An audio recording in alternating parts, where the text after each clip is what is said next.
thank you so much. Thank you so much. It's humbling to see a crowd like this, but in my heart I know you didn't just come here for me. You know,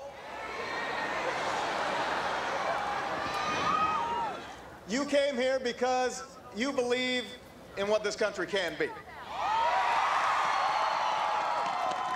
That is why I stand before you today to announce my candidacy for President of the United States of America.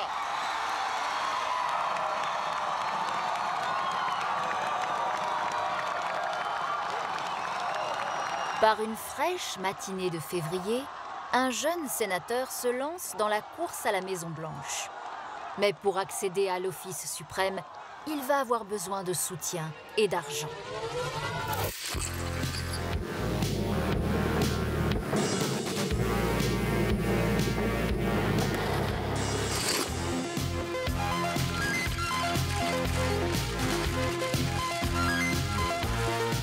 L'histoire compte peu de personnes qui ont eu un tel impact sur l'humanité.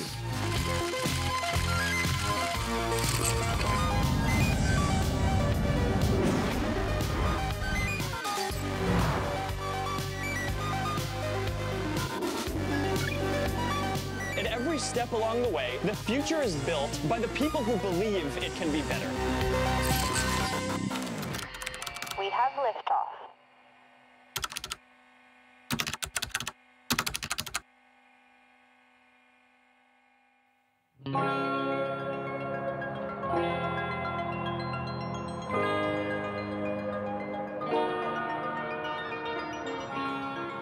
À la fin des années 2000, les petits génies qui ont écrit les règles d'Internet sont devenus les grands seigneurs de l'ère numérique.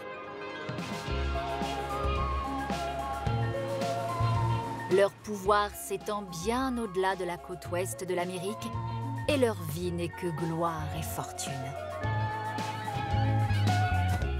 Au cours des 40 dernières années, l'Amérique a vraiment célébré la technologie et les geeks. Ils sont considérés comme des héros. Peut-être parce que nous vivons une époque qui n'en compte pas beaucoup. Alors que Jeff Bezos est sur le point de devenir l'homme le plus riche du monde, Amazon.com va devoir réinventer l'activité qui a fait son succès. For me, one of the most interesting questions is why haven't books been digitized already? You know, books are the last bastion of analog. Elon Musk, qui vient d'empocher 180 millions de dollars en vendant PayPal, injecte sa fortune dans une entreprise privée de lanceurs spatiaux, SpaceX. To state an obvious point, there are easier ways to make money than building rockets. Google, la pieuvre de Larry et Sergey, étend désormais ses tentacules sur toute la toile. Tous deux perçoivent un salaire de $1, mais les actions de la société portent leur fortune personnelle à près de 30 milliards de dollars. Quant au très jeune Mark Zuckerberg, en 3 ans, le réseau social qu'il a inventé est devenu mondial et sa fortune s'élève à 3 milliards de dollars, faisant de lui le plus jeune milliardaire de la planète.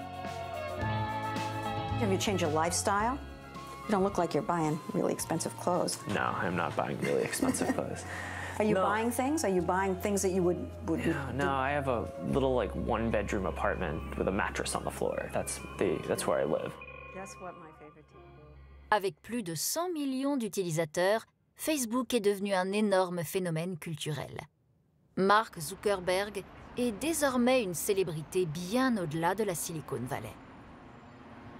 Il cultivait notre amitié depuis un certain temps. C'est vrai, il avait compris que je pouvais être un allié et que je comprenais ce qu'il faisait. Un jour, on s'est retrouvés au Forum économique de Davos. Je me suis posé avec lui et on a commencé à discuter.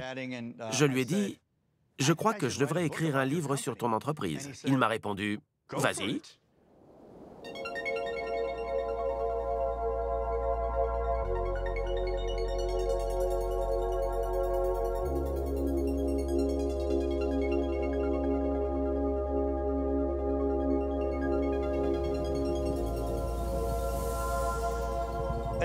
À l'époque, il n'était qu'un gamin qui se promenait à Davos. À Davos, c'est assez difficile d'impressionner qui que ce soit, parce que tout le monde est impressionnant, riche et puissant. Donc la norme, c'est d'être blasé. Il se promenait tout seul, en t-shirt. Et même là, à Davos, il portait ses tongs Adidas ridicules. Je me souviens qu'il est retourné dans l'appartement qu'il avait loué pour regarder à la Maison Blanche. Il appréciait tellement cette série qu'il ne prenait jamais le temps de rencontrer tous ces gens riches. J'étais dans un restaurant français très chic avec Mark Zuckerberg, Sheryl Sandberg et Larry Page. Mark a demandé « Dis-moi, Larry, est-ce que tu utilises Facebook ?» Et Larry a répondu « Non, je ne suis pas sur Facebook ». Mark lui a demandé pourquoi. Et Sheryl a soufflé à Mark « Pas devant David. David, c'était moi, le journaliste qui était en train de l'écouter parler à son concurrent. » C'est le genre de scène auquel on pouvait assister à l'époque quand on était dans l'orbite de Mark Zuckerberg. Ça, ce n'est plus possible maintenant.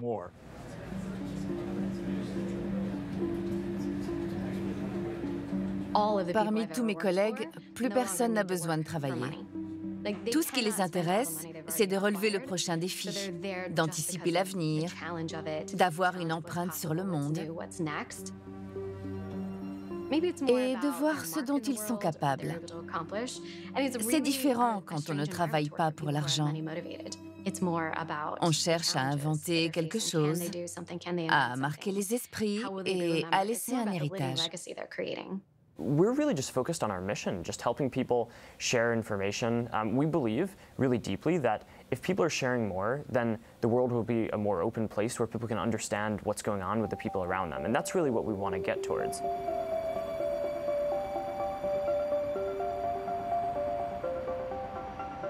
Notre vie quotidienne a été transformée par une petite poignée d'hommes. Mais sans qu'ils le sachent, une grande messe médiatique va rebattre les cartes.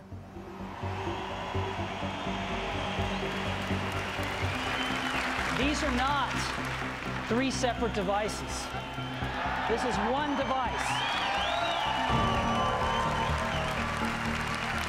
And we are calling it iPhone. Today, Apple is going to reinvent the phone. And here it is. Je me souviens de la ferveur religieuse qui régnait dans la salle. Je n'avais jamais vu des adultes hurler comme des groupies, que ce soit au stade ou dans un concert. En tant que concepteur produit, j'appelle ça un moment Jurassic Park. C'est quand l'œuf de bébé dinosaure est en train d'éclore et que tout le monde s'arrête pour venir voir ce qui se passe. Et là, John Hammond, le créateur, explique « C'est pour ça que je me donne tout ce mal. C'est ce que je préfère, la naissance. »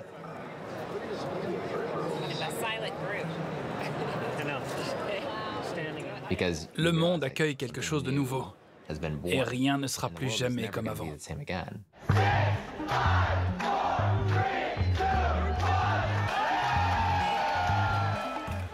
L'engouement vire à la frénésie quand l'iPhone est enfin mis en vente. I've been waiting since Thursday at 9:30 a.m. Did you get anything for waiting? No. I got an iPhone, but I didn't pay for it. Même si personne ne mesure encore son impact. Oh yeah. Sweet. L'iPhone nous a ouvert les portes d'un monde nouveau, d'une plateforme infinie. Cet appareil est à l'origine d'une nouvelle vague d'entreprises et d'un tout nouveau marché qui n'existait pas auparavant.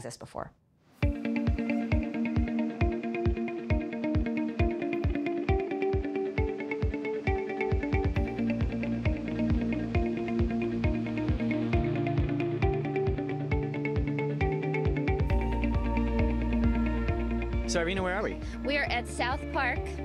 In San Francisco? In San Francisco for a lunch beat. So we're going to go talk to the guys behind Twitter. Yes.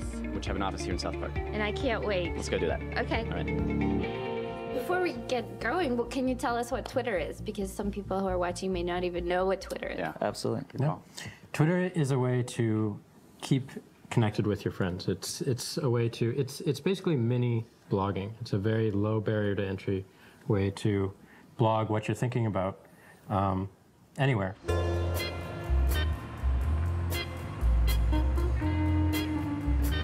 La Silicon Valley, c'est en réalité une immense banlieue qui s'étend à perte de vue. San Francisco, c'est une ville, et c'est beaucoup plus branché. Quand on a lancé Twitter, je vivais carrément dans un entrepôt en plein dans le quartier de Mission. Mais on s'est mis à plusieurs pour louer un grand bâtiment et se faire des petits appartements. C'est là qu'on vivait et qu'on créait.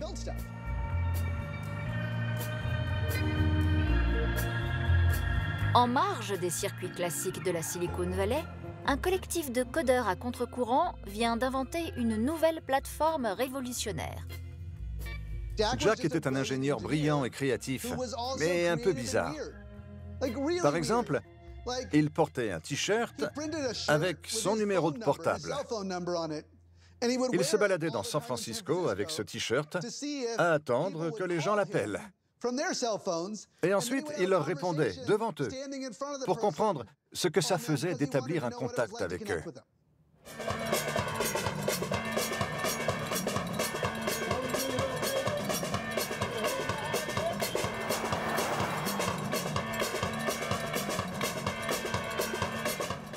Je ne sais pas combien de fois on a essayé de lancer Twitter, en vain. Mais à South by Southwest, on a essayé de montrer qu'avec Twitter, on pouvait avoir des conversations en coulisses sans quitter l'espace où on se trouvait. On a loué des écrans à South by Southwest pour afficher des petits tweets sur ce qui se passait.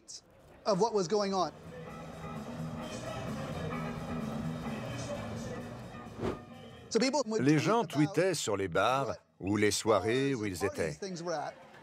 Et un soir, des gens se sont plaints qu'un bar était plein. Ils sont allés dans un autre bar et ont tweeté qu'il y avait de la place. En ayant vu le tweet, tout le monde a rappliqué. Une vraie foule. C'était très fort. Une personne avait envoyé un message, il était devenu viral, et le comportement de tous ces gens avait changé. À ce moment-là, les gens ont commencé à se dire « Ah oui, pas mal Twitter ». Alors qu'une nouvelle vague de développeurs s'amuse avec les possibilités de l'iPhone, un jeune sénateur américain entre en scène. Il est en campagne pour briguer l'investiture démocrate au présidentiel de 2008. Obama était un nouveau venu à Washington. Il voulait changer les choses. C'était même son slogan, « Change ». Obama a compris avant tout le monde que la croissance technologique dynamiserait l'économie américaine. Obama a saisi tout le potentiel politique de la Silicon Valley et il est venu se faire quelques amis parmi les milliardaires.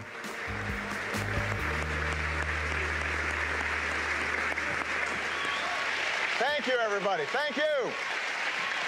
I am so grateful to all of you for showing such interest and taking the time to be here today. I want to thank Larry and Sergey for helping to set this up. Je me souviens de la première fois qu'Obama est venu chez Google. C'était un lundi. Donc pendant le week-end, j'avais passé le campus au peigne fin avec le Secret Service. C'était la première fois que je les croisais et j'allais les revoir souvent. Tous les employés étaient très enthousiastes durant la campagne. Comme Larry et Sergey voulaient rester concentrés sur l'innovation, ils ont engagé Eric Schmidt comme PDG. Now, Senator, you're here at Google, and I like to think of the presidency as a job interview. Now, it's hard to get a job as president. And I mean, you're going through the rigors now. It's also hard to get a job at Google. We ask our candidates questions. What is the most efficient way to sort 1 million 32-bit integers? Well, I'm sorry. Maybe no. I think that's not a. I think the bubble sort would be the wrong way to go. Come on, who told him this? Okay. Barack Obama et la Big Tech avaient un point commun, l'envie de changer les choses. Les deux partis voyaient l'autre comme un partenaire et avaient une vision commune. Sa jeunesse plaisait à de nombreux dirigeants de la tech qui, eux-mêmes, étaient souvent jeunes. Obama représentait aussi la différence et la nouveauté. Les milliardaires du numérique ont tendance, en tant que groupe, à être attirés par ce qui est nouveau, excentrique et branché. Mais au fond, je ne pense pas qu'Obama comprenait si bien que ça la technologie. Il avait surtout saisi que la Silicon Valley avait énormément d'argent, et il le voulait, car il faisait de la politique avant tout. Il a eu l'intelligence de s'entourer de collaborateurs qui avaient compris que les réseaux sociaux pouvaient être facilement exploités, surtout avec un candidat populaire auprès des jeunes.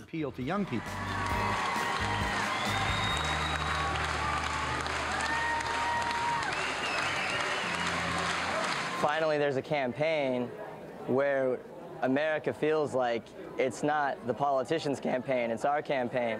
Call them the Facebook generation, 18 to 29-year-olds who are going face-to-face, chatting online, sharing opinions, more than 50 million strong. Young voters are having a huge impact on this election. A lot of times we get a bad rap for not participating. We're participating, we're here, we're speaking out. Nobody can take that away from us. Le message de changement et d'espoir que ses électeurs et lui ont porté a changé la physionomie de l'électorat. La campagne ne se cantonnait plus à des canaux de diffusion étroitement coordonnés. Il y avait désormais des chemins plus organiques, plus sociaux, plus personnels et d'une certaine manière plus aux prises avec la réalité.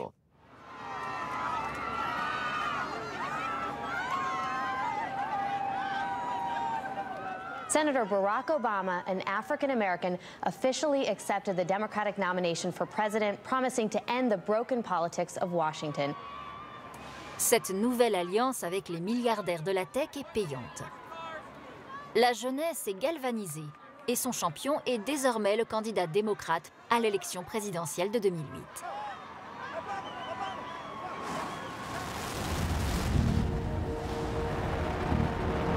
Alors qu'Obama brigue l'Office suprême, un autre trublion continue de viser les étoiles. Elon Musk doit désormais livrer un lanceur spatial qui desservira l'ISS. Tout va bien pour lui. Il a épousé celle qui était sa petite amie à la fac et le couple vit dans un manoir de Bel Air avec ses 5 enfants. Toujours à la recherche de nouvelles opportunités, il rencontre 2 ingénieurs de la Silicon Valley qui développent des voitures électriques. Ce qui était remarquable quand on a fait notre présentation à Elon, c'est qu'il n'a pas réagi comme les autres investisseurs en capital risque qui nous disaient tous que ce qu'on voulait était dingue. Essayer de fabriquer une voiture de sport électrique, c'est insensé. Là, on s'adressait à quelqu'un qui était déjà en train de fabriquer des fusées. Elon investit 6 millions de dollars de la vente de PayPal dans une nouvelle entreprise, Tesla. Il a tout de suite saisi notre vision. On a dit, on voudrait créer une voiture de sport électrique très performante afin de casser l'image périmée de la voiture électrique. Les petits nouveaux du secteur de l'automobile ont du pain sur la planche. Pas une nouvelle entreprise américaine n'a pénétré le marché depuis 50 ans, et encore moins les fabricants de voitures électriques. The reason I put so much of my time and money into helping create the business is we want to serve as a catalyst for accelerating the electric car revolution. The price of gas at the pump does not reflect the true cost of gasoline. We're not paying for the cost of the CO2 concentration in the oceans and atmospheres. We're not paying for all the ancillary effects, the wars and all the other things at the gas pump. So you effectively have a subsidy taking place at the gas pump because of that. So the only way to bridge that is with innovation.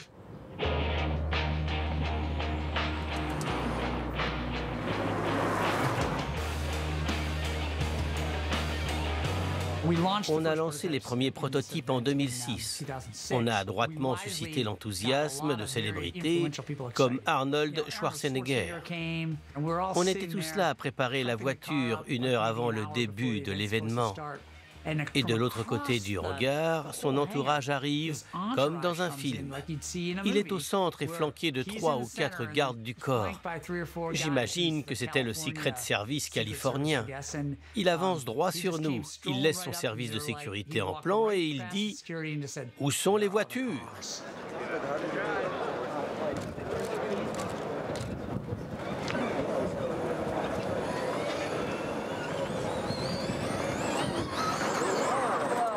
Avant le lancement, Martin faisait tout. Elon venait une fois par mois pour une réunion du conseil. Mais c'était Martin qui menait la danse. Le nouveau roadster de Tesla est là. Et les amis d'Elon à Los Angeles passent les premières précommandes avant même que la production commence. En septembre 2007, la chaîne de production était prête à fabriquer des voitures. Mais certaines choses avaient du retard, comme les transmissions. C'est à ce moment-là qu'Elon a commencé à prendre peur. Elon Musk est agacé et gêné par les retards de production. Mark, le fondateur, va servir de fusible. Il est évincé lors d'un putsch au sein du conseil d'administration. J'ai été éliminé, et d'une manière plutôt grossière. Ça s'est terminé devant les tribunaux, puis par un règlement à l'amiable. Mais c'est de l'histoire ancienne. Et je ne peux pas en dire beaucoup à ce sujet. He was fired from the company at that point, and from the board. And it was a unanimous board decision, by the way. Elon prend les rênes et tente d'honorer les commandes de son nouveau roadster. Really what matters is, are we making a difference in the world? And for us to make a difference in the world, we have to build a lot of cars. You know, until we see every car on the road being electric, you know, we will not stop. Mais en coulisses, Tesla peine à tenir ses belles promesses. Elon doit se retrousser les manches pour lever les blocages de production. I wanted to get basically a rundown of each car. What's its status and what are the issues? And I'm gonna do this every week.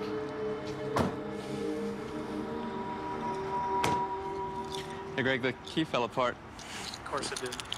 Yeah, this is definitely on list of improvements. Well, this is one of the cars we rejected for... Holy mackerel. Jesus. Yeah, like, we have like an army of cars here.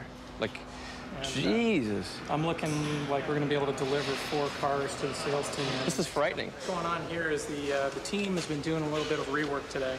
Remember I was talking to you earlier about the vehicle that had the noise? It had the transmission noise? Let's not even wait for the analysis. Just put a new powertrain in, table it for analysis, and let's get it out there. Absolutely. Right now we're facing an issue, which is that it's sort of a crisis of confidence among our customers, where you can only tell them delay so many times, and then they start to think, man, is this company ever going to get me a car? L'accumulation de ces défaillances entraîne une hémorragie financière pour Tesla. Pour sauver son entreprise, Elon doit à tout prix améliorer la production.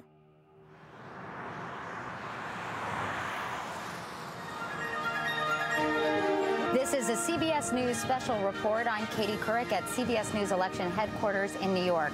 And we have breaking news, momentous news, really. CBS projects that Senator Barack Obama of Illinois will be the next president of the United States.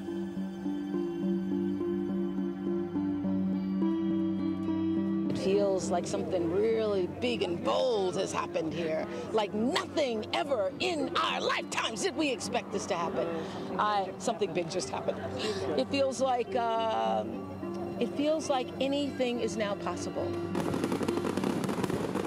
Barack Obama a gagné, mais c'est Google qui a crié victoire. Sous son mandat, l'industrie technologique s'installe enfin à Washington. Quand Obama prend ses fonctions, les États-Unis traversent une tempête immobilière et financière.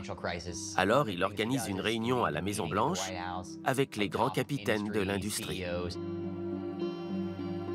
Pour la première fois, les entreprises de la tech sont invitées. Et Eric Schmidt, PDG de Google, n'est pas seulement à la table, il est assis juste à côté d'Obama.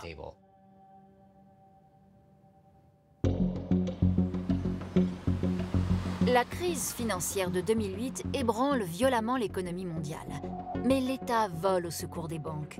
Et pendant ce temps, l'iPhone fait les beaux jours de la Silicon Valley. Sans la technologie mobile, toutes ces applications géniales qui proposent des services inédits n'existeraient pas. Anybody who's been out late in Paris knows, like, it's very likely you're going to be walking back to your hotel if you're a visitor or walking back home if you live there. And we just wanted to push a button and get a ride. Whatever we do, it has to be mobile first. This is on your phone, so it should be built with your phone in mind. Next, it has to be simple. We have a saying at Instagram, which is to do one thing and one thing really well. Les gens savent qu'en plein dîner, je suis susceptible de regarder Grindr. Je regarde autour de moi pour voir qui est le plus proche. On pourrait peut-être croiser quelqu'un tout de suite. Le gars le plus proche est à 100 mètres. Les applications pour ordinateurs comme Facebook doivent développer une version mobile et mettre au point un nouveau mode de fonctionnement dédié aux smartphones. Zuckerberg a commis une grande erreur quand il dirigeait Facebook. Il a mis du temps à reconnaître l'importance et les possibilités offertes par l'iPhone. À l'inverse, Twitter, qui semble avoir été conçu spécifiquement pour l'iPhone, fait un tabac. Tower, stop you to Parker's got emergency returning. It's 1529. He bird strike. He lost all engine. He lost the thrust in the engines. He's returning immediately. Cactus 1529. Which engines? He lost thrust in both engines. He said. Got it. Eagle 5 4718. Turn left thing 210. 210. 4718. I think he said he was going in the Hudson.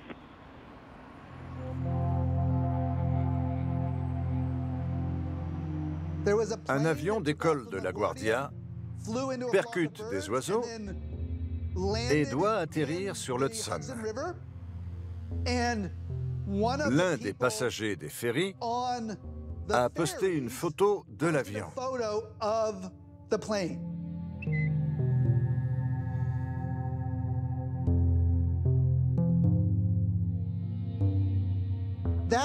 C'était la première fois qu'un utilisateur de Twitter devenait reporter. La photo est devenue virale. Twitter a démocratisé l'information. Par sa simplicité, Twitter devient une source d'information à part entière, une plateforme de communication de masse et une caisse de résonance taillée pour les célébrités.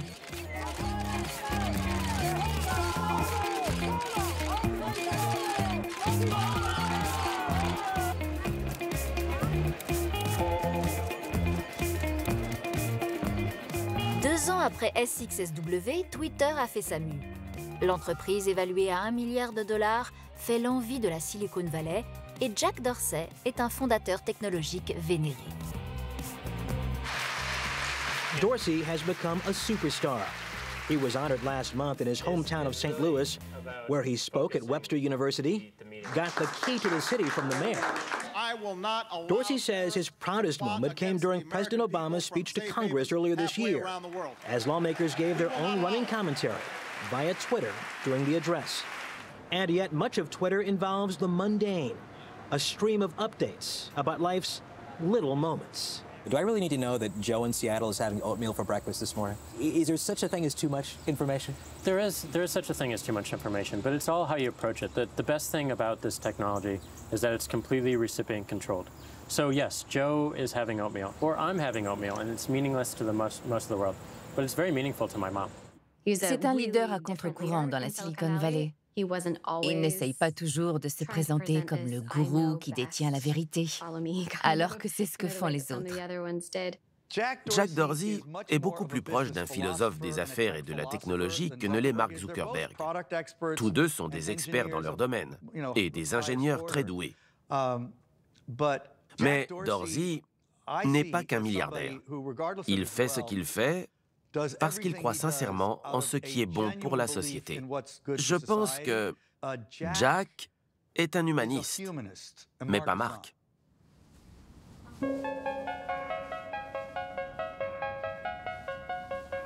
Je suis convaincue que la culture d'une entreprise est le reflet direct de son fondateur. Et la philosophie de Mark est vraiment différente de celle de Jack. Vous vous souvenez de sa devise « Aller vite et casser des choses ». À un moment, il a simplement essayé de faire grossir Facebook le plus vite possible sans se poser de questions. Il s'est comporté comme un cow-boy sans foi ni loi. L'objectif affiché de Facebook était de connecter les gens, connecter le monde entier. Mais l'entreprise avait une devise cachée. Dominer. Dominer les réseaux sociaux. On voulait être numéro 1. On ne voulait pas être derrière Twitter ou qui que ce soit d'autre. Ce qu'on voulait, c'est être les meilleurs. Pour tenter de garder son avance, Mark modifie perpétuellement le fonctionnement de Facebook. Il a voulu rendre le fil d'actualité de Facebook plus attrayant pour éviter que les gens aient besoin d'aller sur Twitter. Il a modifié Facebook pour concurrencer Twitter. Zuckerberg a procédé à plusieurs changements pour concurrencer Twitter. Un peu parce qu'avec Twitter, il a appris certaines choses précieuses et nécessaires pour Facebook. Mais surtout parce qu'il était vexé de ne pas avoir pu racheter Twitter. Je l'ai vu régulièrement pendant 2 ans après la sortie de mon livre. Il a même organisé un événement promotionnel avec moi pour me rendre service. You take as a mantra, only the paranoid survive. And one of the reasons why you make all these changes is because you are literally afraid of the Foursquares and the Twitters and the other innovators, and you do not want to be rendered irrelevant, and you want Facebook to remain a vital, cutting-edge service, and you know that requires constant change. Well, I like to think we're a little more proactive than that. What do you mean? I mean, I don't think that the changes are motivated out of fear as much as wanting to help move the world forward. Okay. Créer son application devient le mantra de toute start-up. Et dans la vallée, la communauté de la tech suit de très près l'activité de la concurrence. Pour être journaliste dans la Silicon Valley, les tuyaux ou les infos en ligne ne servent à rien. Il faut avoir un réseau d'informateurs. Une publication n'hésite pas à s'en prendre aux intouchables de la vallée. Mark non plus n'est pas épargné. Je suis journaliste depuis longtemps à San Francisco, dans la Silicon Valley. Mais je suis surtout connu pour avoir été rédacteur en chef de Valleywag, le journal des potins de la Silicon Valley. Vous vous souvenez de Valleywag? Oh que oui. Ils prenaient n'importe quelle rumeur entendue dans une fête et en faisaient un article. C'est comme ça qu'on s'informait sur les autres entreprises de la Silicon Valley. Même chez Facebook, si on savait qu'il y allait y avoir une grande annonce de la direction, on allait d'abord sur Valleywag pour savoir à l'avance ce qu'on allait nous dire. Valleywag nous a vraiment fait chier. C'était pénible de voir tout le monde consulter la page de Valleywag au bureau. Je travaillais pour Yahoo et j'ai déménagé en Uruguay pour télétravailler. Valleywag a écrit un article là-dessus et Yahoo m'a viré parce que j'étais passé dans Valleywag. Donc j'emmerde Valleywag. Ils sont horribles, tout le monde les déteste. En 2008, Valleywag sort un scoop sur un pionnier de la tech qui est dans la tourmente depuis la crise financière. Sale temps pour les constructeurs automobiles. Je me souviens de cet automne-là. J'ai appris que Tesla n'avait plus que 9 millions de dollars en réserve. C'est-à-dire presque rien pour un constructeur automobile. J'ai fait plusieurs allers-retours pour Détroit à bord de son jet au milieu de la nuit. Il m'a expliqué qu'il avait vendu des voitures à tous ses amis et que s'il ne les livrait pas, c'était fini pour lui parce qu'il avait pris trop de risques. On commençait à dire qu'il n'avait plus d'argent et qu'il vivait à crédit. D'ailleurs, j'ai appris par la suite qu'il avait même dû emprunter des millions rien que pour faire voler le jet. Elon doit engager sa fortune personnelle pour remettre ses entreprises à flot. Tesla et SpaceX ont évité le naufrage, mais il est presque ruiné. I got a message last week that if Roadster can't sustain the company by March, then that's it, and that scares me. We need to get the company to cash flow positive in 6 to 9 months. Or we're screwed. It's really pedal to the metal here. Like, I mean, you know, each month that passes is literally costs us tens of millions of dollars. I mean, we need to appreciate that. Qu'avez-vous fait de cette info selon laquelle Tesla n'avait plus que 9 millions en banque?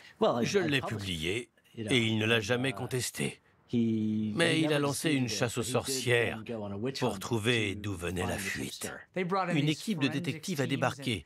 Ils ont récupéré le contenu des broyeuses papier et ils ont recollé tous les morceaux déchiquetés. Il a inventé une technique consistant à changer légèrement quelques mots dans les mémos selon la personne à qui ils étaient envoyés. Ainsi, tout le monde recevait une version légèrement différente du mémo, ce qui lui permettait de savoir qui était à l'origine de la fuite. I want names named. So if someone's always on the hot seat and is always the root cause for problems, they will not be part of this organization long term. It's not okay to be unhappy and part of this company. Right. And so if somebody can't get happy, get divorced. Right, exactly. Yeah, exactly. Speak from personal experience.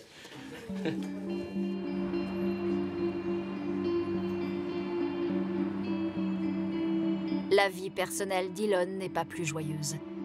Il est en train de divorcer de sa femme, Justine. We were seeing a marital therapist.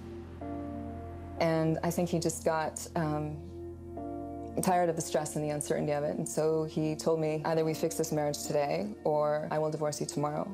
And the next day, I went into my therapist's office, and he had left a message for her to tell me that he was filing for divorce. So that was how I found out. As devastating. It was one of the more memorable moments of my life. Yeah. L'année est très mal partie pour Elon. Pour générer les liquidités nécessaires, il augmente le prix des véhicules que ses clients sont toujours en train d'attendre. I cannot understate the degree of grief that I've personally gone through and that many of other people at Tesla have gone through to make this work.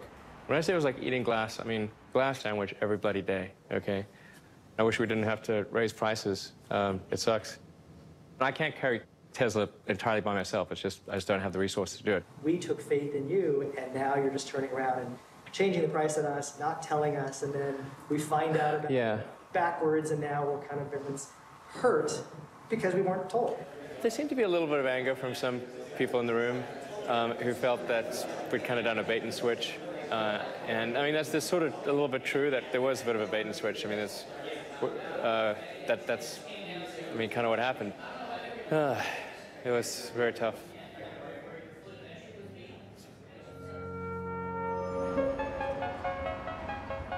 Alors qu'Elon attend un miracle, l'inlassable travail de Mark permet à Facebook d'enfin profiter pleinement de la révolution de l'iPhone.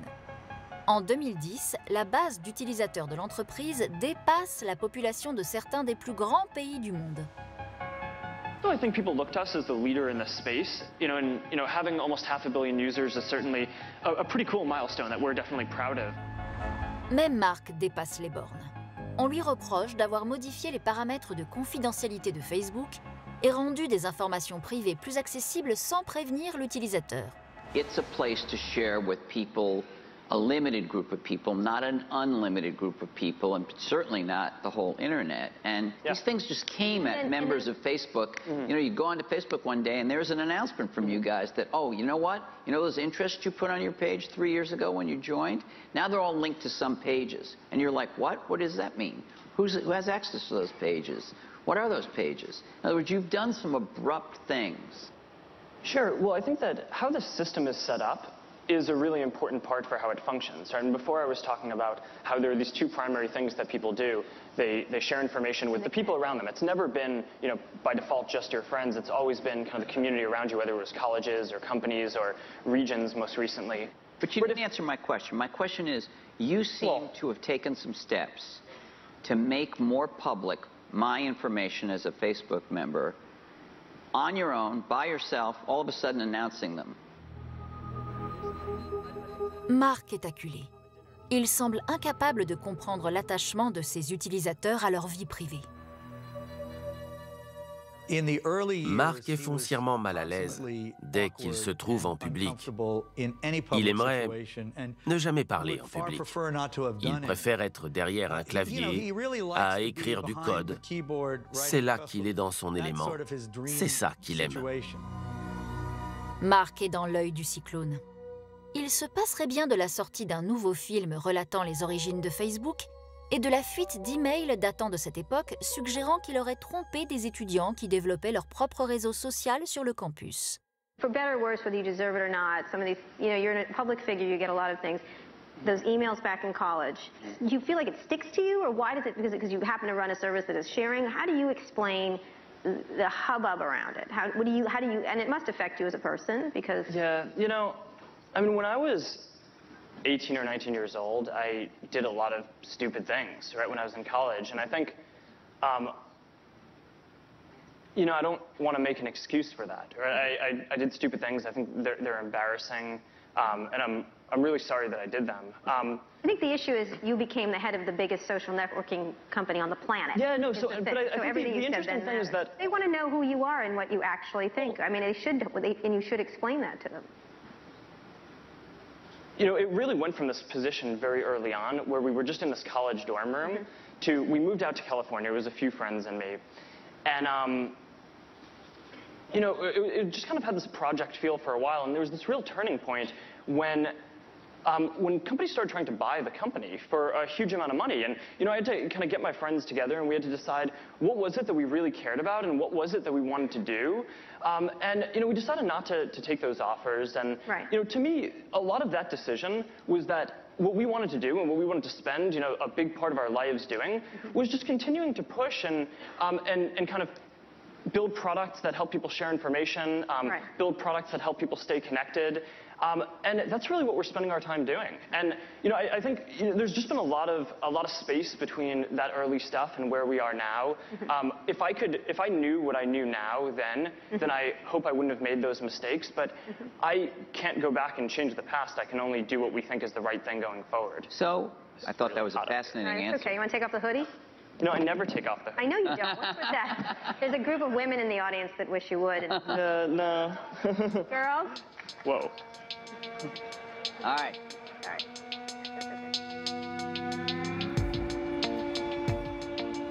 Pour les réseaux sociaux nés à Harvard et à Stanford, l'euphorie des jeunes années commence à s'estomper. Facebook et Google voulaient nous faire croire qu'ils rendaient l'Amérique et le monde meilleurs. Mais au fur et à mesure qu'ils ont grossi, les utilisateurs ont vu dans leurs petits jeux. Et ils se sont demandé comment les réseaux gagnent de l'argent. Est-ce que leur modèle économique est de siphonner notre vie privée pour pouvoir la vendre aux annonceurs? Et est-ce que ce principe est juste et équitable? Le rejet de Facebook se généralise. Facebook's recent changes to its privacy policy run a serious risk of taking control of one's personal information away from the user. Pour la première fois, l'hégémonie du réseau social de Mark n'est pas menacée par la concurrence, mais par Washington. Il y a un point de bascule inévitable quand une entreprise devient trop importante et que Washington est contraint de la réglementer. Heureusement pour les rois de la tech, c'est un bon ami qui occupe la Maison-Blanche. My name is Barack Obama, and I'm the guy who got Mark to wear a jacket and tie. Thank you. Cette alliance, forgée lors des élections de 2008, tiendra durant les 2 mandats d'Obama, qui chérira ses nouveaux Golden Boy tout-puissants.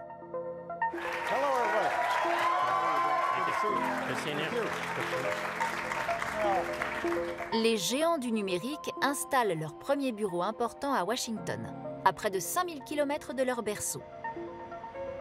L'industrie technologique a bien réussi son coup. En investissant à Washington par le biais de relations ou de dons aux différents candidats, elle a réussi à se prémunir de toute régulation. Les mesures prises par l'administration Obama sont souvent favorables à la Silicon Valley. Un fonds environnemental permet à l'État fédéral de subventionner Tesla toujours en difficulté, à hauteur de 465 millions de dollars, mettant le pauvre Elon à l'abri du besoin. Durant les années 2010, les rois de la Silicon Valley s'immiscent dans les couloirs du pouvoir à l'échelle mondiale. Leur emprise désormais renforcée, les affaires peuvent reprendre leur cours normal. Le 18 mai 2012, Facebook fait la plus grosse entrée en bourse de l'histoire de la tech. Le monde compte désormais 6 milliardaires et 600 millionnaires de plus, et la fortune personnelle de Mark s'élève à 19 milliards de dollars. Il a 28 ans. Heureusement pour nous, les geeks déclarent qu'ils veulent sauver le monde. Now Zuckerberg wants to make the entire world like the Facebook campus by providing internet access to the entire world.